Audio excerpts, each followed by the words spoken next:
上个星期美股七雄分别有5家公司出了业绩报告，但是只有 Amazon 一家是出了业绩报告之后是暴涨的，其他的股票反而出了业绩报告之后平平无奇，甚至是往下跌的。另外有一家跟 Nvidia 齐名的 SMCI， 同样也是之前跑出来的 AI 股王，但是它却陷入了疑似财务造假的丑闻当中。那是不是 AI 的派对要完结了呢？其实并不是的，只要你耐心看完今天这个影片，你就会知道下一个爆升的股票到底是什么。就像我之前说到的一样，这个 AI 的浪潮它也是有分先后次序的。首先第一波受惠的股票就是一些 AI 硬件的股票，分别有半导体、Nvidia 或者是 SMCI。 所以呢，在年初的时候我是能够很好的把握到这个机会，在300多块的时候买入了 SMCI， 在短短的1个月之内是赚了超过几倍的回报。而在那个时候呢，我也是逐渐的抛售 SMCI， 并且在几个月之后，我也在 GMT 有说过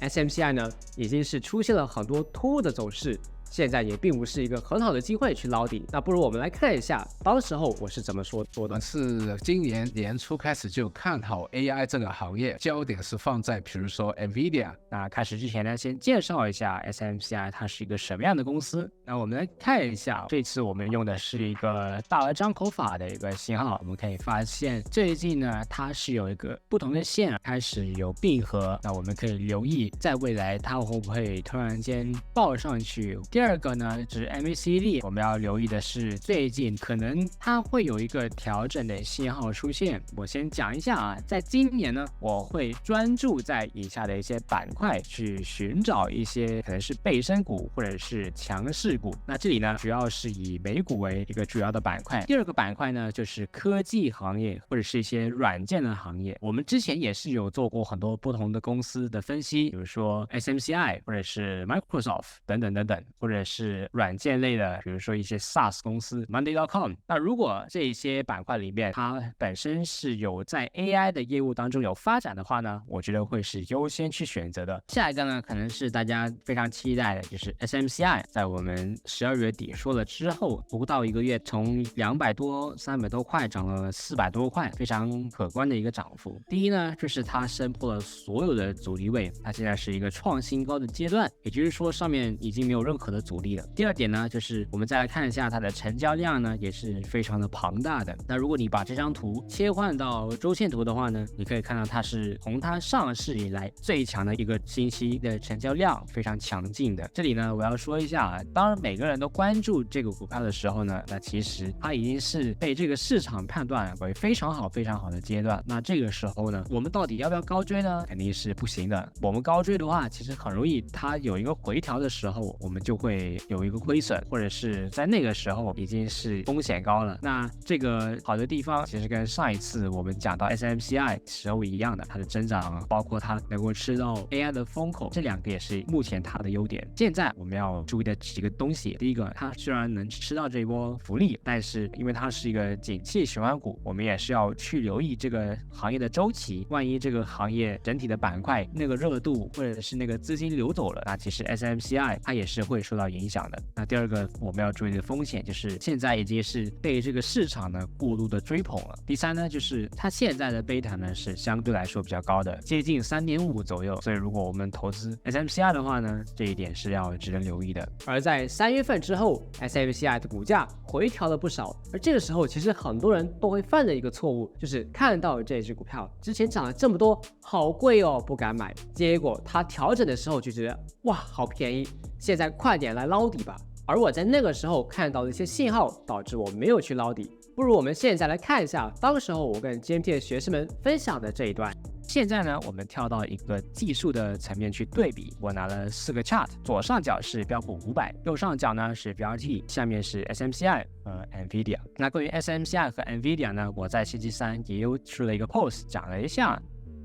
那我们再来看一下 SMCI 的股价图，那我们就可以留意啊，它现在是非常差的走势啊，其实就是踏入了一个 Stage 4。那我自己呢，暂时不会留意它，它跌破了各种的支持位，跌破了200天线，跌破了上升趋势线也好，支持位也好。在 SMCI 这个案例当中，我想给大家看到的是，如果我们看到一些坏消息、坏新闻的时候才选择卖出，那已经是太迟了。所以我们一定要学会应用技术分析来帮助我们判断到底什么时候应该离场，到底什么时候不应该捞底。我们现在看到 AI 受惠的板块已经从第一波 AI 硬件的部分转移到第二波 AI 软件层的部分，所以当时候奇葩法发现了 Lemley， 而我也发现了 Palantir 这也是强势股。给大家看一下这个基本分析的加减参考图，股价是表现非常强势的，但它依然还没有到历史新高的位置。为什么我会觉得它那么好呢？第一，现在有哪一些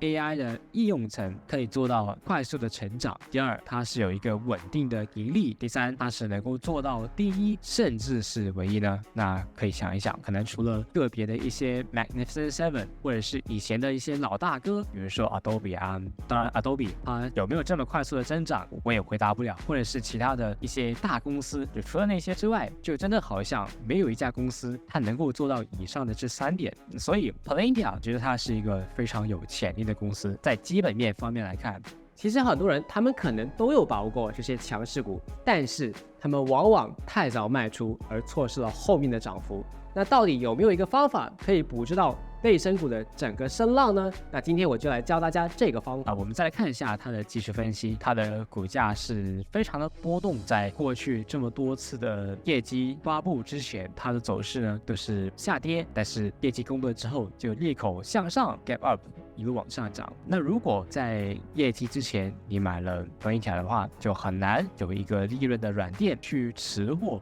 过这个业绩。如果你没有这个利润软垫的话，比如说你这里买了它，但是它并不是裂口上涨的，它是裂口向下突破了200天线，它的走势非常差劲。但如果是这样的话，那我们如果止损的话，就会有那个怀疑价差，你的止损会大过你原本的止损的价格。所以如果我们要买股票度过一个业绩，就必须要有一个利润的软垫。包括你看一下最近的这一次走势，它也是股价非常的波动。前几天它能跌到21块，跌到200天线，突然间全部涨回来，业绩公布之后又再次裂口上涨，然后就继续涨上去，它整体的波动是非常大的。除了 Lemonade 和 Palantir， 其实还有很多强势的股票，而用我这套方法可以源源不绝地找到这些强势股。我们再来看一下它最近的股价的表现，它是一个非常强势，并且也算是其中一个我最近观察到的一个强势股的表现。我们首先来看一下，第一，上面这里呢，同样的也是标普500，我们拿它最近的这几天作为一个参考。那最近这几天你可以看到星期2、星期3、星期4它都是在往上涨，但是刚才的走势我们看过是价升量跌，并且是并没有涨回星期5那一天的收市价。那我们看到呢 Palantir 那虽然星期1这里呢是有跟随着市场的走势裂口低开，很多人恐慌性的抛售，但这里我们可以看到200天线，包括这里的一个上升的趋势线，包括这里的一个下降的趋势线反转变成了支持。那很多的技术分析的工具也告诉我这里是一个支持位，然后它随后这里呢有一个反弹。那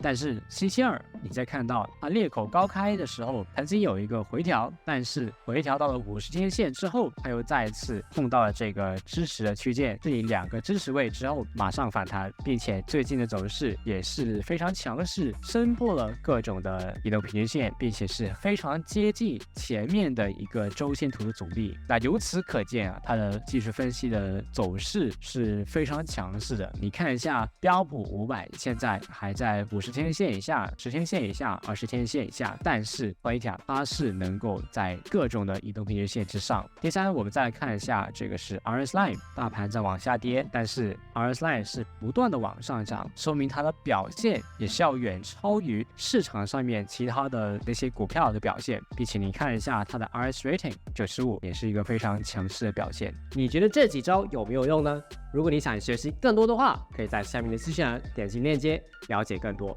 如果你喜欢这个影片的话，请记得点赞、分享和订阅这个频道，因为我们会将复杂的经济和投资理论简单化的讲解给你听，让你更容易学习和吸收。那我们下次再见。